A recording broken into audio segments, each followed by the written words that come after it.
안녕하세요. 저는 짧은 결혼 생활을 하고 소스피드로 솔로로 돌아오게 된 돌싱녀입니다. 짧은 결혼 생활 동안 얼마나 황당하고 어처구니가 없는 일을 겪었는지 하소연도 할 겸해서 사연을 보내게 되었어요.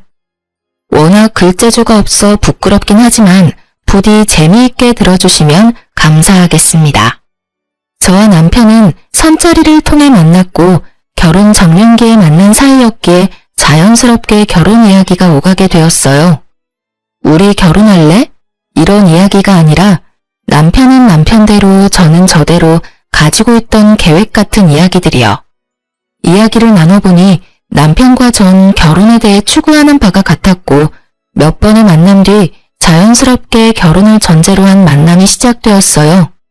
그렇게 1년, 길다면 길고 짧다면 짧은 시간 동안 연애를 한 저희는 결혼을 하게 되었죠. 저희가 결혼을 준비할 당시 남편의 형인 아주버님도 결혼을 준비하고 있던 터라 우리 결혼을 미룰까 하는 고민도 했었지만 한 번 미루기 시작하면 한없이 미뤄야만 할 것 같았기에 그냥 진행하기로 했어요. 어차피 부모님 도움을 받지 않기로 합의를 봤던 터라 양가 부모님들도 흔쾌히 허락을 해주셨었죠. 지금 생각하면 하늘이 도망가라고 주신 기회였는데 그것도 모르고 서둘러 결혼까지 했으니 다시 생각해도 저 자신이 안타깝네요. 어쨌든 저흰 결혼을 무사히 마쳤고 잘 살았어요. 그런 저희와는 달리 오래전부터 결혼 이야기가 오가던 아주버님은 상견례까지 하고선 파혼을 하게 되었어요. 상견례 이후 좋지 않은 소리가 오가고 싸웠다는 소리가 적잖게 들리더니 결국 헤어졌다고 하시더라고요. 아주버님의 파혼, 문제는 여기서부터 시작되었어요. 파혼을 하게 된 아주버님은 외롭다는 말도 안 되는 이유로 저희의 신혼집을 자주 오기 시작했고 숨쉬듯 자연스럽게 부부 사이에 눈치도 없이 끼어 시간을 보내려고 하더라고요. 그것도 한두 번이지 웃으면서 넘길 수 있는 횟수가 넘어가고 급기야 일주일에 5번을 오는데 결국 전 폭발하고야 말았죠. 자기야, 이야기 좀 해. 왜? 무슨 일 있어? 화난 것 같은데? 나 지금 화났어. 그것도 아주 많이. 왜? 무슨 일이길래 그렇게까지 화가 났어? 몰라서 물어? 아주버님, 당신 형, 너무 자주 오잖아. 한 달에 한두 번도 뜨악할 일인데 일주일 5번은 해도 너무하잖아. 나 정말 불편해. 신우이가 온다고 해도 불편한데 하물며 아주버님은 남자잖아. 내가 얼마나 불편하겠어? 그리고 우리 신혼이야, 신혼. 아직은 알콩달콩해야 할 시기에 매번 아주버님이 끼어서 그게 뭐냔 말이야. 그러면 파혼하고 힘들어하는 사람 오지 말라고 그래? 힘들다 외롭다를 입에 달고 사는 형을 그냥 내버려 두란 말이야? 아무리 외로워도 너무 자주 오시잖아. 아무튼 이건 아니야. 2명이 사는 게 아니라 3명이 사는 기분이라고. 뭘 또 그렇게까지 말하냐? 불편해도 조금만 참아주면 안 돼? 형이 한평생 외롭겠어. 그냥 형이 좀 편안해질 때까지 조금만 우리가 참고 이해해주면 되잖아. 그게 그렇게 힘들어? 저는 남편과의 대화를 통해 깨달았어요. 말이 통하지 않는 인간이라는 것을요.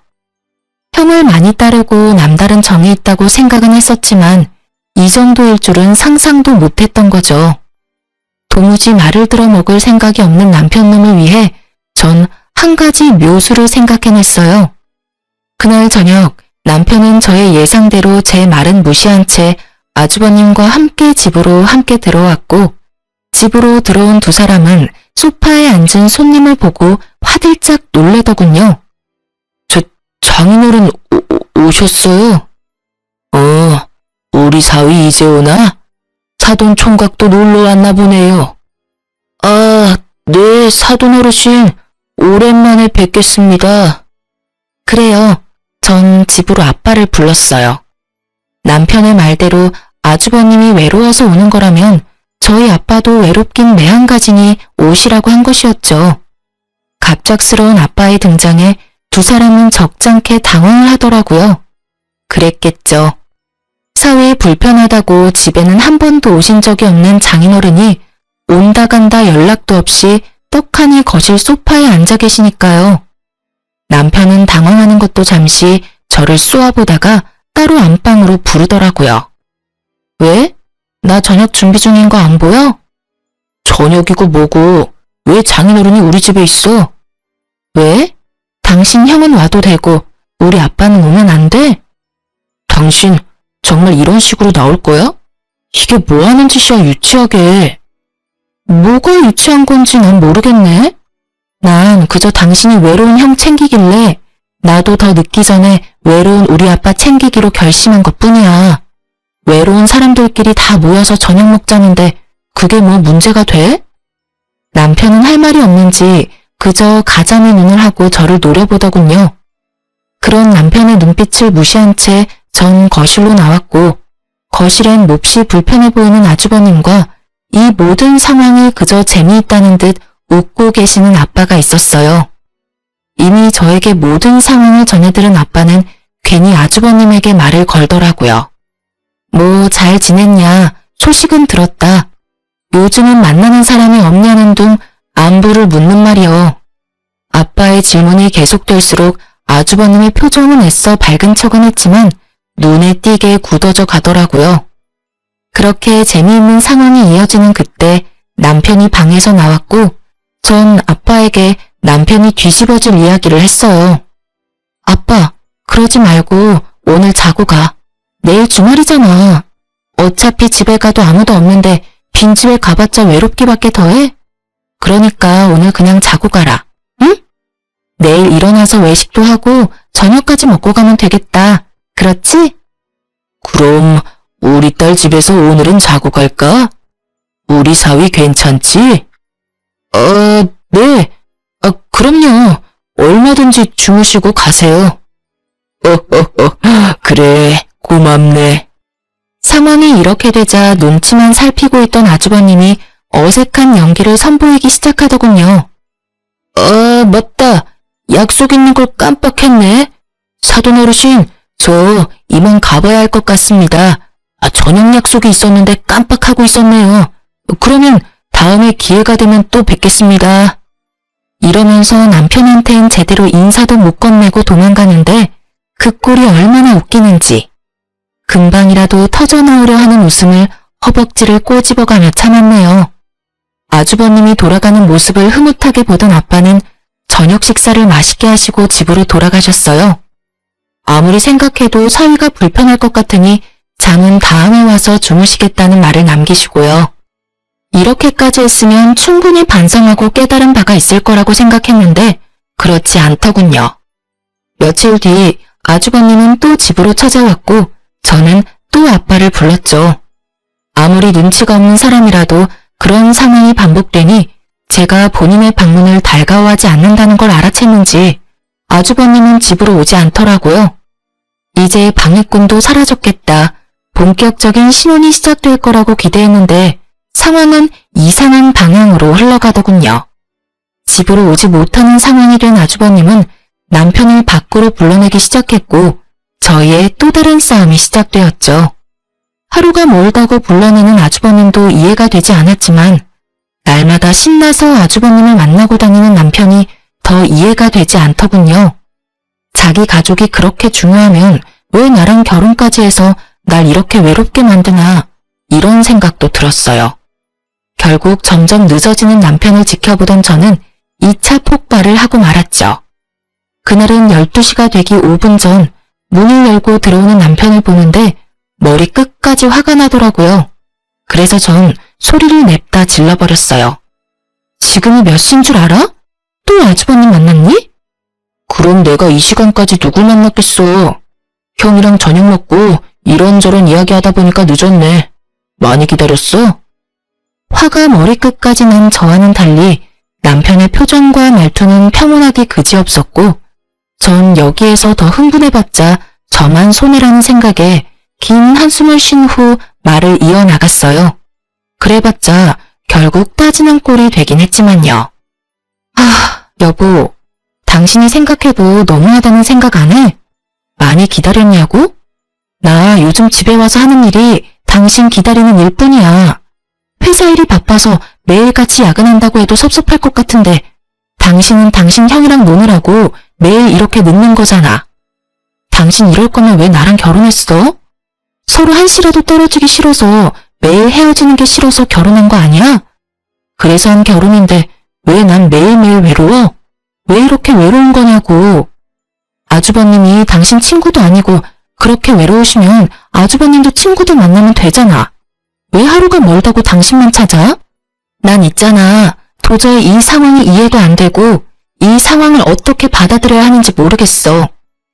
따지는 꼴이 되긴 했지만 전 최대한 감정적이지 않게 말하려고 애썼어요. 싸우려는 목적의 대화가 아닌 이 상황을 슬기롭게 풀기 위한 대화였으니까요. 하지만 남편은 이런 저의 의도와는 다르게 버럭 화를 내며 저를 나무라기 시작하더군요. 그러면 어떻게 해? 결혼하려다가 파혼했다는 소문이 친구들 사이에 다 퍼져 쪽팔려서 못 만나겠다는데. 파혼이 자랑할 만한 일이 아니란 건 저도 잘 알고 있습니다. 하지만 그런 이유로 한 가정의 가장이 된 동생을 날마다 부르는 게 제정신 박힌 사람이 할 짓인가요? 심지어 친형이? 말도 되지 않는 이유도 기가 막히는데 더 기가 막히는 말을 하기 시작하더군요. 당신이 우리 형이 집에 오는 것만 방해하지 않았으면 이런 일도 없었잖아. 나도 날마다 밖에서 형이랑 밥 먹고 시간 보내는 거 피곤해. 나라고 뭐 마냥 좋은 줄 알아? 그러게 누가 장인어른 내세워서 그딴 짓 하래? 이런 걸 보고 자업자득이라고 하는 거야. 알겠어? 이게 전부 내 탓이라고? 애초에 아주버님이 우리 집에 날마다 찾아오지만 않았어도 이런 일은 없었어. 어디서 모함질이야? 전 결국 참았던 화를 분출해버렸고 남편은 더는 말도 하고 싶지 않다며 방으로 들어가 버리더군요. 정말 그 순간 남편을 따라 들어가서 당장 이혼하자고 해버리고 싶은 걸 겨우 삼켰습니다. 그놈의 사랑이 뭔지. 이혼을 하기엔 그때까진 저는 남편을 너무 사랑했고 결혼한 지 얼마 되지 않았으니 맞춰가는 과정이라고 생각도 했던 것 같아요. 왜 그런 생각을 했는지 지금은 이해가 되지 않지만 그땐 그랬어요. 그 뒤로도 저희 싸움의 주된 원인은 아주버님이었고 그 싸움은 점점 잦아졌어요. 그러던 어느 날 저의 분노는 완전히 터지고 말았고 제 입에선 결국 참았던 이혼이 튀어나오고야 말았죠. 비록 이혼하자가 아니라 이혼이야 하는 경고성이 가득한 말이었지만 저에겐 마지막 경고와도 같은 것이었습니다. 그날도 남편은 아주버님과 저녁을 먹고 들어오겠다며 문자를 보내왔고 전 제 할 일을 하며 남편을 기다렸어요. 하지만 남편은 돌아오지 않았고 아침 해가 뜰 때까지도 남편은 오지 않더군요. 연락도 없이 외박이라니. 그쯤 되니 오기가 생겼고 저도 연락은 하지 않고 기다렸어요. 그렇게 기다리고 기다리던 남편은 정오가 넘어서야 집으로 뭉구적거리며 들어왔고 전 그야말로 터지고 말았어요. 야, 너 진짜 미쳤어? 네가 제정신이야? 외박? 미쳤지 미쳤어. 당장 어디서 뭘 했는지 설명하지 못해? 노발대발하던 저의 모습에 남편은 우물쭈물 눈치만 살피고 있더군요. 이 새끼를 어떻게 해야 하나 깊은 고민에 빠져드는 그 순간 시모에게 전화가 왔습니다. 아가, 아범 잘 들어갔니? 어제 아범이랑 네 아주버님이랑 우리 집에서 밥 먹고 술을 한잔 했는데 그만 잠이 들었지 뭐니. 나도 먼저 잠들어서 오늘 아침에야 둘 다 여기서 잠든 걸 알았어. 아침에 너한테 연락한다는 게 애들 밥 챙기다 보니까 깜빡해버렸어. 걱정 많이 했지? 내가 진작 연락을 했어야 했는데 늙으면 이렇게 깜빡깜빡 한다니까. 누굴 바보로 아는 것인지 시모의 말은 절 납득시키기엔 부족했고 짜고 하는 말이 분명하다는 생각만이 가득했어요. 그렇다고 따지고 들자니 증거가 없더군요. 그래서 전 이 원흉의 싹을 잘라내기로 했어요. 당신 앞으로 다신 아주버님하고 만나지 마. 명절에 시댁에서 보는 건 어쩔 수 없지만 그 외에 밖에서든 시댁에서든 사적으로 만날 생각도 하지 마. 한 번만 더 이런 일 있으면 우리 이혼이야? 당신도 알지? 내 입에서 이혼이라는 말 나온 이상 절대 번복은 없다는 거. 아, 알겠어. 진짜 미안해. 앞으로 형 만나지 않을 테니까 화 좀 풀어. 연애할 때도 홧김에라도 헤어지잔 말을 해본 적이 없었어요. 남편에게도 늘 말했었죠. 그런 말은 함부로 하면 절대로 안 되고 내 입에서 그런 말이 나오면 정말 마지막 기회이니 절대로 같은 잘못을 저지르지 말라고요. 남편도 그 말을 기억하는지 싹싹 빌며 제 마음을 달래주려고 노력했고 전 정말 마지막으로 주는 기회라고 다시 한번 강조해서 말해주었어요. 저의 경고가 있고 난 뒤 이대로는 정말 이혼당하겠다 싶었는지 남편이 좀 더 가정에 신경 쓰고 노력하는 모습을 보여주기 시작하더군요. 아주버님의 연락도 받지 않았고 어쩌다 통화라도 하는 날엔 장인어른 핑계를 대며 나가지 않는 모습도 보이더라고요. 전 한 번의 외박이 문득문득 떠올라 신경이 쓰이긴 했지만 한 번쯤은 그럴 수 있다. 시댁에서 정말 술을 많이 마시고 잠들었겠지 라고 생각하며 애써 그 생각은 하지 않으려고 애썼어요. 앞으로 남편이 달라진 모습을 보이고 가정을 잘하면 큰 문제가 될 것 없다고 생각했으니까요. 그렇게 몇 달 남편은 저에게 충실했고 그야말로 100점짜리 남편이었어요. 전 다시 남편에게 조금씩 신뢰라는 것이 쌓여갔고 그 무렵 남편은 일이 바빠져 늦기도 했지만 저녁 10시를 넘기는 일이 없었기에 그런가 보다 하며 다른 쪽으론 의심하지 않았어요. 전 너무나도 안일하게 일상을 보내고 있었던 것이었어요. 그러던 어느 날 저에게 청천벽력 같은 일들이 한꺼번에 일어났어요. 그 당시 제가 다니던 회사 사정이 어려워져 인원 축소에 들어가게 되었고 유부녀인 저는 권고사직 1순위 대상자가 되었죠. 결국 전 아무것도 못 챙기고 쫓겨나기 전에 소정의 위로금을 받고 권고사직을 받아들이기로 했어요. 20대 시절을 다 갈아넣었던 회사였는데 유부녀란 이유로 퇴사를 해야 할 상황에 놓이자 그 허탈함을 감출 수가 없더군요. 짐을 챙겨 회사를 나오며 터지려는 눈물을 꾹 참고 남편에게 전화를 걸었더니 낮 시간이라 회사 일이 바쁜지 전화를 받지 않더라고요. 당장 하소연이 하고 싶은 마음은 굴뚝이었지만 바쁜 남편 괜히 신경 쓰이게 하지 말자는 마음에 그냥 집으로 갔어요. 그런데 전화를 받지 않던 남편은 집에 이미 와 있더라고요. 그것도 낯선 여자와 함께요. 아침에 남편이 신고 있던 신발 옆에 제 것이 아닌 여자 구두가 현관에 나란히 있었고 두 사람은 욕실에 함께 있는 듯 목소리가 들리더군요. 이게 무슨 상황인가 아주 잠깐 멍했던 것 같아요. 하지만 이내 이 놀라운 상황이 파악되더라고요. 제가 퇴사당한 것을 상상치도 못한 남편놈은 제가 그 시간에 집으로 돌아올 거란 생각은 전혀 하지 못했고 집으로 여자를 끌어들여 욕실에서 좋은 시간을 보내느라 제가 오는 소리조차도 듣지 못했던 것입니다. 집에 여자까지 끌어들인 새끼가 어쩜 그렇게도 조심성조차 없는지 당장이라도 욕실 문을 열어젖혀 두 연놈을 가만두고 싶지 않은 마음을 억누른 채 일단 밖으로 나와 지하 주차장에 세워진 제 자동차에 몸을 실었어요. 그리고 전 미친 남편 새끼를 어떻게 처리해야 할지 생각하고 또 생각했어요. 도저히 그냥 이혼만으로는 제 분이 풀리지 않을 것 같았거든요. 그러면서도 제 두 눈은 공동 현관문만을 주시하고 있었죠. 그렇게 머리론 생각을 눈은 공동 현관문을 보고 있는데 주차장에 익숙한 자동차가 빠른 속도로 들어오는 것이 아니겠어요? 그 차는 아주버님의 차였는데 차 안에는 아주버님과 함께 여자가 타 있었고 놀랍게도 집에서 나온 두 연놈이 자연스럽게 아주버님의 차를 타더라고요. 그 모습을 보는데 손뿐 아니라 다리까지 다 떨려오더군요. 눈물도 나지 않았어요. 그저 머릿속에 이 치욕감과 배신감을 어떻게 되갚아줘야 두 발 뻗고 잘 수 있을까? 이 생각만이 가득했죠. 전 제대로 된 복수를 위해 사람을 붙이기로 결심했고 얼마 후 남편의 자료를 받은 날 저는 정말 경악을 금치 못했습니다. 사건의 전말은 이러하더군요. 아주버님과 어울려 다니던 남편은 업소를 비롯해 나이트도 다니기 시작했고 나이트에서 만난 유부녀와 외도를 저지르고 있었던 것이었어요.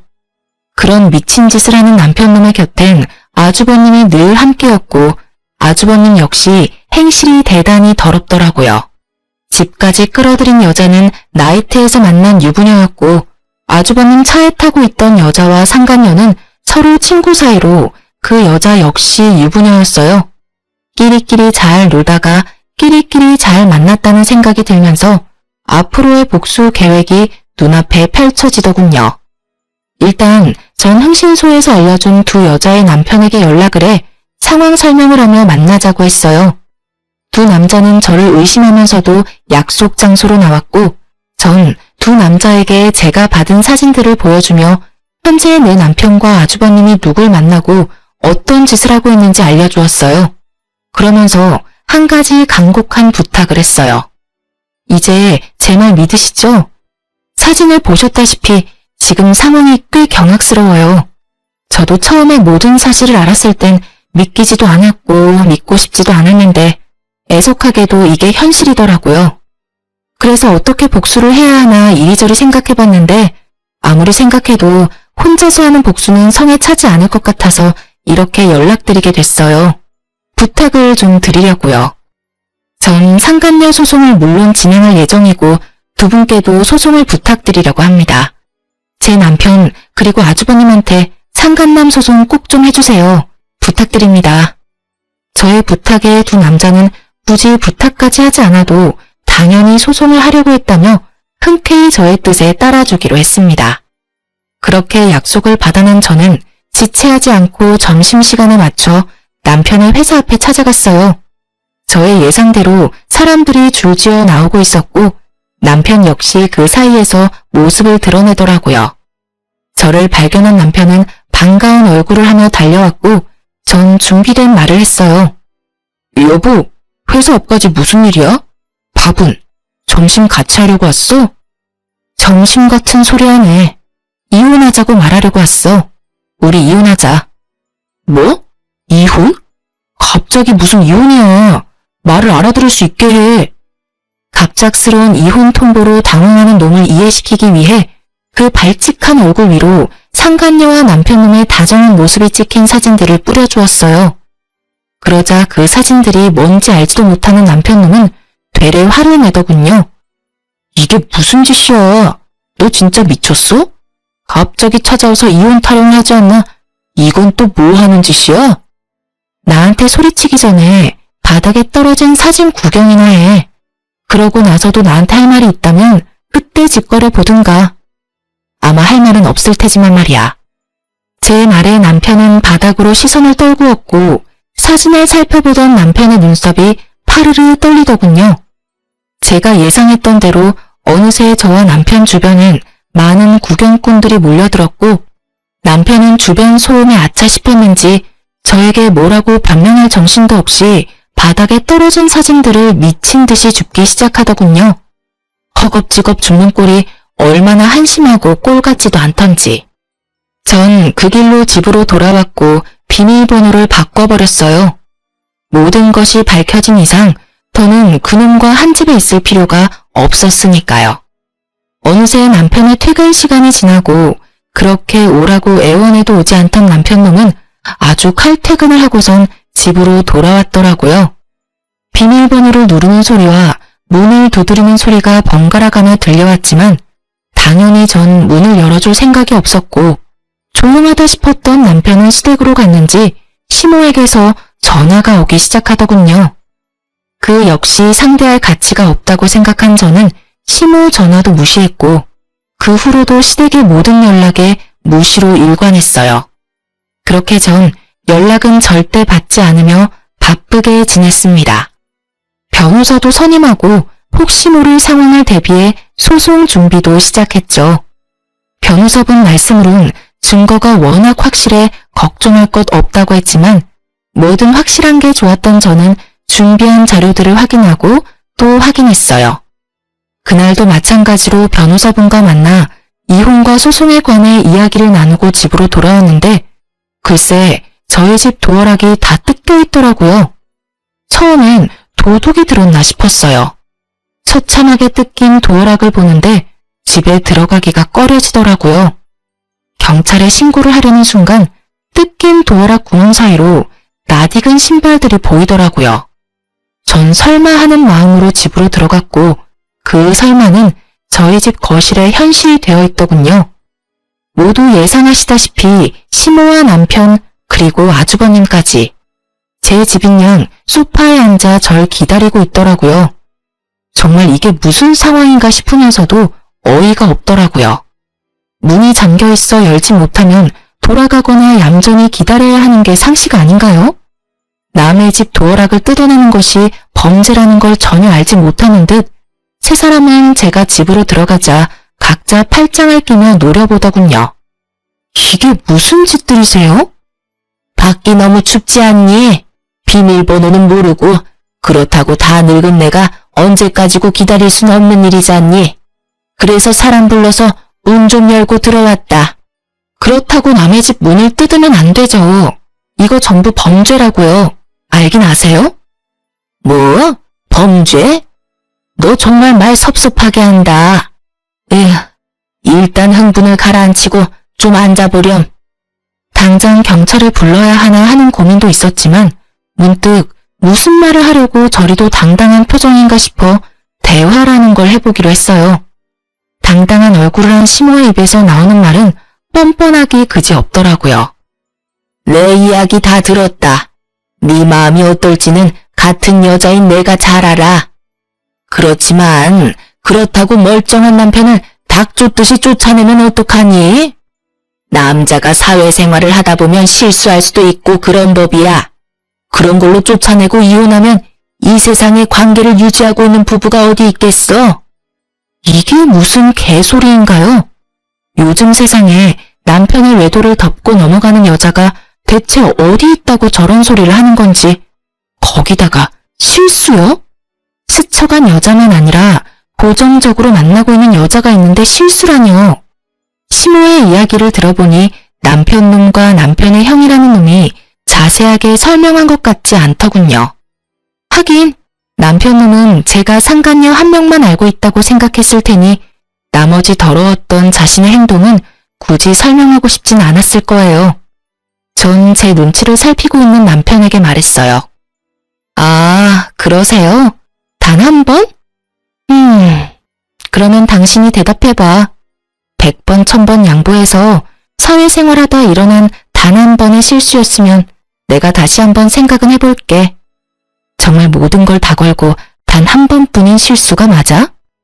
남편 놈은 제가 모든 거를 알고 있다는 사실을 모른 채 기다렸다는 듯 타이밍 좋게 눈물까지 글썽이며 준비한 대사를 뱉어내기 시작하더라고요. 그 모습을 보는데 정말 구역질이 다 나더군요. 정말이야. 나 정말 한 번, 그것도 충동적으로 스치듯 만난 여자였어. 마음을 준 적도 없고 정말 실수였어. 앞으로는 그런 일 절대 없을 거라고. 무슨 이어달리기도 아니고 남편 놈의 말이 끝나자 아주버님이라는 작자가 말을 이어받아 남편 놈의 변호를 하고 나서더군요. 이 녀석 말 다 사실이에요. 재수씨, 제가 다 증명할 수 있어요. 이 녀석은 바람을 피울 녀석이 못 된다고요. 아, 그래요? 저 사람이 바람 피울 사람이 못 된다, 이 말이죠? 예. 그리고 재수씨가 이번 일만 넘어가 주시면 제가 다신 이 녀석 불러내지 않을게요. 밖에서 따로 만나서 술을 마신다거나 시간을 보내는 일은 절대 없을 겁니다. 약속드릴 수 있어요. 각서 쓰라고 하시면 각서도 쓸 수 있어요. 이런 와중에도 당당한 시모와 금방이라도 내게 무릎을 꿇고 싹싹 빌 것만 같은 두 남자를 보고 있자니 어이가 없어 웃어버렸어요. 그렇게 소리내어 웃자 세 사람은 절 무슨 미친 여자 보는 듯이 쳐다보더라고요. 아, 이 어이없는 연기를 보고 있는데 어이가 없기도 하고 미치고 팔짝 뛰겠어서 웃음이 다 나네요. 그럼 이제 이것 좀 보시면서 이야기 나눌까요? 전 준비된 사진을 가지고 와 시모에게 한 장 한 장 보여주며 정성스레 설명까지 해주었죠. 천천히 나열되는 사진과 설명에 시모의 얼굴은 점점 굳어지더라고요. 잘 보세요. 이건 지금 저 새끼가 만나는 여자랑 저 새끼의 다정한 사진. 아, 심지어 이 여자는 저희 집까지 들락날락한 여자예요. 아주 두 사람이 어찌나 좋아 죽던지. 이혼할 마음을 그때 먹게 됐지 뭐예요. 아, 이 사진도 대박 아닌가요? 요즘 아주버님이 자주 만나는 여잔데 참고로 이 여자도 유부녀예요. 두 여자가 글쎄 친구 사이라네요? 끼리끼리 잘 놀고 잘 만나지 않았나요? 그리고 이건 바람 피우고 있는 여자가 있으면서도 부지런히 아들 두 분이 나이트를 밤마다 들락날락하고 있는 사진. 이 사진 보고서 제가 충격이 제일 컸는데 한번 봐보세요.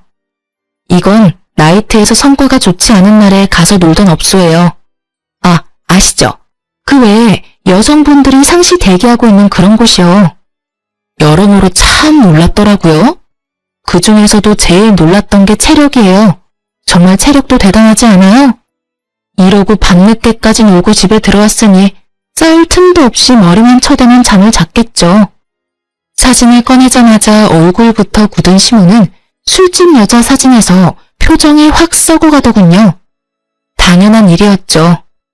제가 아는 시모는 아들의 외도 때문에 집에서 쫓겨났다는 사실만으로도 내심 큰 충격에 빠졌을 텐데 겨우 마음을 추스르고 어떻게든 제 길을 죽여 아들의 이혼을 막아보고자 하는 마음으로 이곳에 왔을 테니까요.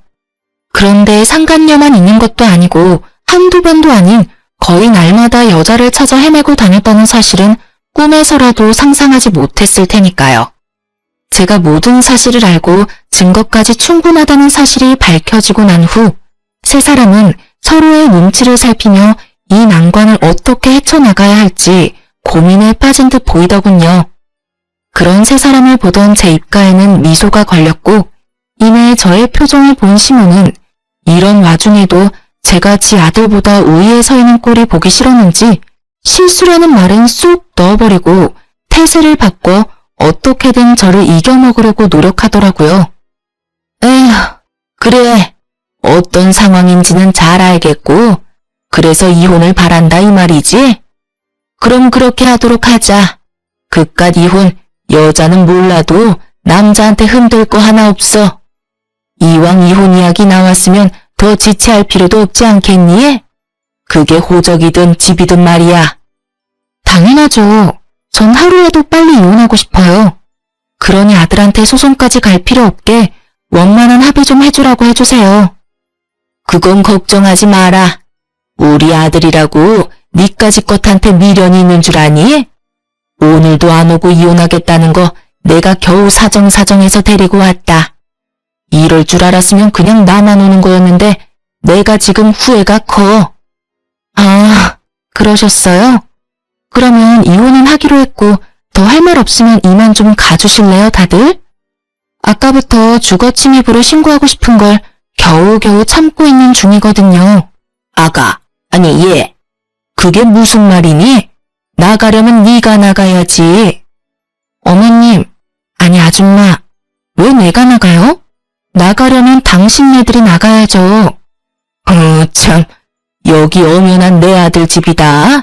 그러니 당연히 네가 나가야지. 지금까진 어떻게든 둘이 화해시켜보려고 네가 내 아들 쫓아내고 내 아들 집에서 혼자 편히 지내는 걸 내가 두고 보고 있었지만 이젠 아니지. 네가 내 아들과 기어코 이혼하겠다고 하니 더는 여기서 지내는 꼴은 못 본다. 그러니 지금 당장 짐 챙겨서 나가. 그렇지 않으면 네가 부르겠다고 한 경찰 내가 지금 부를 테니 말이다. 무슨 이야기의 서두가 이렇게나 긴가 싶었더니 결국 집 이야기더군요. 설마 하며 생각은 했었지만 이 정도로 시모가 아는 것이 없을 줄이야. 시모의 당당한 요구와는 달리 형제의 눈동자는 급격하게 갈 곳을 잃고 흔들리고 있더라고요.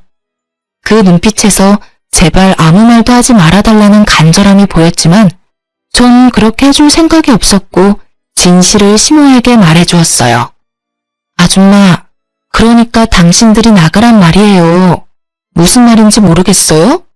여기 내 명의, 내 집이에요. 제 말에 시몬은 이때껏 보이던 차분하고 당당한 모습은 온데간데 없이 사라지고 노발대발하며 흥분을 하기 시작하더라고요. 뭐? 그게 무슨 소리니? 아무리 집 사는데 네 돈이 좀 들어갔다고 한들 당연히 집은 남자 명의로 했어야지. 절대 이 집은 포기 못한다. 내 아들 돈이 네 돈보다 훨씬 많이 들어갔어.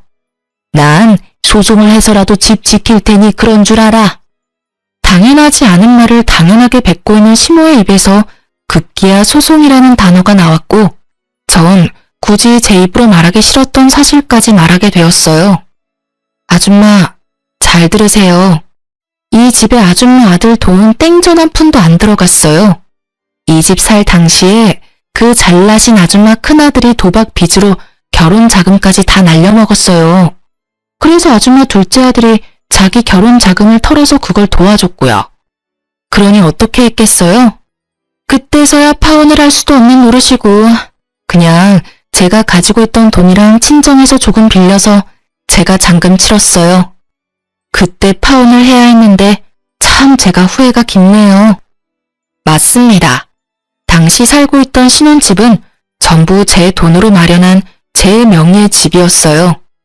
계약금을 치르고 잔금일을 3일 앞둔 날 남편이 돈이 없다고 하더라고요. 형이 도박으로 돈을 다 날려 결혼할 돈이 없어 결혼을 못하게 생겼다나 어쨌다나. 그래서 남편이 모은 돈을 형에게 다 빌려줬다고 하더라고요. 그 모은 돈은 잔금을 치를 돈이었는데 말이죠. 참 황당했죠. 어이도 없었고요. 이때 파혼을 고민하지 않았던 건 아니었어요.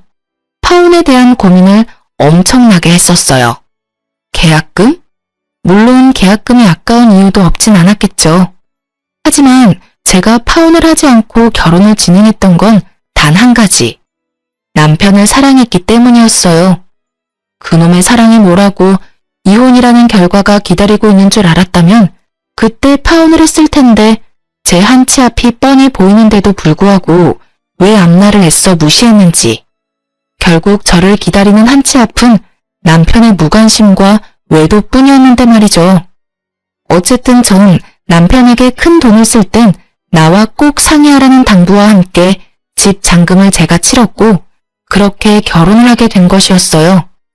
그랬기에 저는 남편 놈이 형과 어울려 노는 꼴이 더욱 꺼려졌던 것인데 설마 동생 인생까지 망치기로 작정한 사람이 아니고서야 데리고 다니면서 애먼 짓을 하겠나 싶었더니 제 믿음의 결과가 결국 이런 것이 되어버렸습니다. 그때를 회상하니 저 자신이 더욱 한심해지더군요. 그래서 전 이번만은 절대 그냥 넘길 수 없다는 다짐을 하며 더욱 단호하게 남편에게 말했어요. 난 절대 타협이나 용서는 없어. 난 너한테 이때껏 분에 넘치는 기회들을 줬고 그 기회와 내 믿음을 다 망가뜨린 건 너야. 그러니까 이제 와서 뭘 어떻게 해볼 생각은 하지도 마. 아무 말도 하지 않는 남편과 저의 단호한 태도를 보고 모든 것이 진실임을 깨달은 시몬은 두 아들에게 화를 내고선 집에서 나가버리더군요. 이 인간 같지도 않은 것들. 너희가 그러고도 인간이야? 어찌 이렇게 하나같이 모자랄 수가 있어? 바람 피운 것까지도 내가 뼈를 깎는 심정으로 이해하려고 해봤다. 그런데 뭐? 없소? 술집 여자, 유부녀? 너희가 제정신이야? 그리고 넌 놀라면 혼자 놀고 망하려면 혼자 망하던가. 네 도박 자금을 동생이 갚아줘? 동생 데리고 나이트를 다녀? 이 미친 것들아. 집에 올 생각은 하지도 마라. 알겠어? 시모가 나가고 나자 두 사람은 더는 남은 돌파구가 없다는 것을 깨달았는지 본격적으로 저에게 무릎을 꿇고 빌기 시작하더군요. 여보, 내가 이혼은 할게. 당신 원하는 대로 다 할 거야. 그런데 우리 회사에 다시 가서 모든 게 오해였다고 해줄 순 없을까? 나 당신이 회사 앞에 와서 난동 부린 덕에 회사 생활도 힘들고 이대로 가다간 곧 잘리게 생겼다고. 그러니까 제발 부탁이야. 눈 한 번 딱 감고 와서 다 오해였다고 한마디만 해주라. 응? 재수씨, 상간녀 소송만은 안 하시면 안 될까요? 그 두 여자 남편끼리도 서로 사이가 좋아서 한 명이 상간녀 소송 걸리면 제가 만나는 여자도 의심받을 거라고요. 전 그 여자랑 잠시 만나려고 했던 것뿐이지 이혼까지 시켜서 같이 살 생각은 없었다고요. 한번 갔다 온 여자랑 누가 살고 싶겠어요? 그냥 스쳐가는 바람 같은 존재였어요. 그러니까 상간녀 소송만은 참아주세요. 이렇게 부탁드립니다. 그래, 그러니까 당신이 우리 한 번만 더 용서하고 부탁 좀 들어줘. 상간녀 소송하려고 모았던 증거들 다 버리고 버리는 김에 우리 회사에 와서 다 오해라고 말해주면 되겠다. 그렇지? 어쩌면 이렇게나 뻔뻔할 수가 있는지 깊은 반성을 하며 빌어도 용서할 마음이 눈꼽만치도 생기지 않는 마당에 들을 필요도 없는 뻔뻔한 부탁을 하더라고요. 특히 같이 살 생각이 없다는 말에 비웃음이 피식하고 튀어나와 버렸지 뭐예요. 참 마지막까지 웃긴 인간들이다 싶었어요. 그래서 전 비웃음이 가득한 얼굴로 대답해 주었습니다. 내가 그 부탁들을 들어줄 것 같아? 꿈도 크다. 내가 왜 굳이 그 사람 많은 점심시간에 회사 앞까지 찾아가서 이혼하자고 하며 사진을 던졌겠니? 그렇게 되라고 너 망신 좀 당하고 회사 생활 좀 불편해지라고 일부러 그런 거야. 알겠어? 그리고 뭐? 상간녀 소송을 하지 말라고? 웃기고 자빠졌다 진짜. 난 상간녀 소송만큼은 무슨 일이 있어도 할 거야. 꼭 그렇게까지 해야겠어? 그렇게까지 해서 당신한테 남는 게 뭐가 있다고. 그러지 말고 한 번만 더 잘 생각해주라. 부탁이야. 남는 거? 그래, 뭐 대단한 게 남겠어?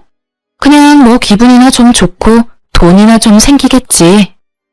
근데 있잖아, 내가 아까 네 엄마한테 하는 말 잘 못 들었나 본데 나 네가 이 집에서 인연이랑 무슨 짓거리까지 했는지 다 알고 있다니까?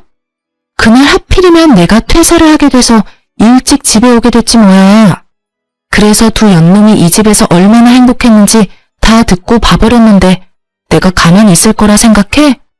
날 얼마나 우습게 봤으면 바람 피운 것도 모자라서 다른 곳도 아니고 신혼집에 여자를 데리고 와? 네가 제정신이야? 네가 사람 새끼냐고. 저의 울분에 두 사람은 더는 말을 잇지 못하더군요. 그저 고개를 떨구고 한숨 섞인 눈물만 흘릴 뿐이었죠. 하지만 그런 그들의 모습에도 제 화는 조금도 사그라지지 않더군요. 그래서 전 그들을 더욱 절망에 빠뜨릴 말을 해주었습니다. 그리고 깜빡해서 말 못했는데 곧 상간남 소송도 들어올 거야. 내가 너한테 이혼하자고 한 날 그 여자들 남편 만나서 다 알려줬거든. 두 사람 다 상간남 소송은 당연히 하겠다고 하더라. 이참에 깔끔하게 이혼들 하시고 자유롭게 만나면 되겠네? 아무튼 자유롭게 만나든지 말든지 그건 알아서더라고. 돈이나 준비해, 두 사람 다. 내 위자료, 상간남 위자료, 돈 들 일 많을 테니까 말이야. 아 맞다. 오늘 도어락 부수고 주인도 없는 집에 막무가내로 들어온 것도 무단 침입으로 걸 거니까 여러모로 각오하는 게 좋을 거야. 제 말에 두 사람은 손이 발이 되게 빌기 시작하더군요. 이미 제 손을 떠난 일인데도 불구하고 말이죠. 전 울고불고 하는 두 사람을 경찰에 신고했고 총알처럼 빨리 와주신 경찰관이 두 형제를 끌고 나감으로써 상황은 마무리되었네요. 그 뒤론 일사천리였어요. 이혼하는 데까지 시간이 걸리긴 했지만요. 이혼이란 게 이혼할 거라고 마음만 먹으면 금방 끝나는 줄 알았는데 그렇지 않더라고요. 이혼은 하겠지만 위자료는 줄 수 없다는 남편분 덕분에 소송으로 이어졌고 시간이 길어진 만큼 제가 원하는 결과는 얻어낼 수 있었습니다. 저는 총 4명에게 위자료를 받았어요. 전남편, 전남편의 형, 시모, 그리고 상간녀까지. 어찌되었든 이혼을 하게 되니 속이 말이 아니었는데 든든한 통장을 보니 치유가 되더라고요. 그야말로 금융치료였죠. 이런 저와는 달리 전남편 놈은 그야말로 지옥을 경험하고 있는 것 같았어요. 마지막으로 법원에서 만났을 당시 행색이 형편없는 것도 통쾌했지만 절 정말로 통쾌하게 했던 건 전남편의 말이었어요. 내가 요즘 어떻게 사는 줄 알아? 빚도 빚이지만 회사 생활이 아주 개떡같다고. 내가 너 때문에 요즘 사는 게 아주 지옥이야, 지옥. 내가 너 매정한 건 알았지만 어떻게 그렇게까지 매정하냐? 네가 그딴 년이니까 내가 바람까지 핀 거야. 알겠어? 그래, 그거야. 네가 빚에 허덕이는 것도, 회사 생활이 개떡같이 된 것도, 곧 회사에 잘리게 되더라도 거긴 내 탓은 하나도 없어. 방금 네가 말했듯이 모두 다 네가 바람까지 쳐 폈기 때문에 이 모든 일이 일어난 거야. 알겠어? 이 개만도 못한 새끼야. 아휴, 내가 개만도 못한 놈이랑 무슨 말을 하고 있냐. 그냥 갈 길 가고 다신 마주치지도 말자. 부탁이다. 어? 이렇게 그놈과의 짧지만 질긴 인연이 끝이 났어요.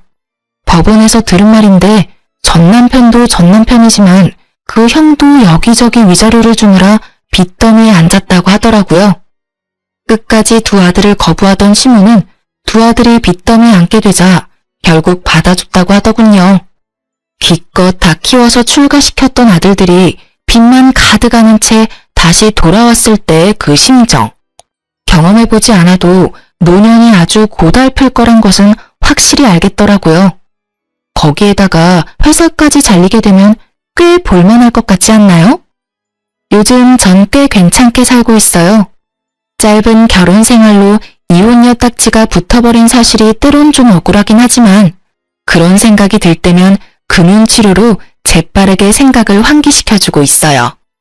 그러면서 그 모든 걸 참고 살았으면 제 명예 살지 못했을 거라며 위안으로 삼고 있어요. 아, 취업도 했어요. 비록 아빠의 사업체이긴 하지만요. 지금은 격리 업무를 보고 있긴 하지만 곧 현장에도 투입되어 실무도 배우게 될 것 같아요. 아빠 사업체로 취업하며 집도 처분했고 시집을 가기 전과 마찬가지로 아빠와 함께 살고 있어요. 아무래도 이혼 후 제 상태가 불안정해 보이셨는지 외롭다는 핑계로 들어왔으면 한다고 하시더라고요. 그렇게 아빠와 다시 살게 된 저는 아빠의 잔소리가 심한 날엔 사춘기 소녀처럼 아빠와 투닥이기도 해요. 이혼하고 다시 집으로 돌아올 땐 아빠에게 상처 드린 만큼 더 잘할 거라고 다짐 또 다짐을 했었는데 정신 차려보면 아빠 잔소리에 도망치는 제 자신을 발견하네요. 하지만 입가에 옅은 미소가 걸리신 걸 보니 아빠는 즐기고 계신 것 같아 저도 이 또한 행복이라고 여기며 효도하고 살아보려고요. 하여튼 저는 아주 잘 지내고 있습니다. 이로써 저의 사연은 끝이 났네요. 이제 남은 업무 처리하러 돌아가 볼게요. 사연 들어주신 모든 분 감사합니다. 좋은 하루 되세요.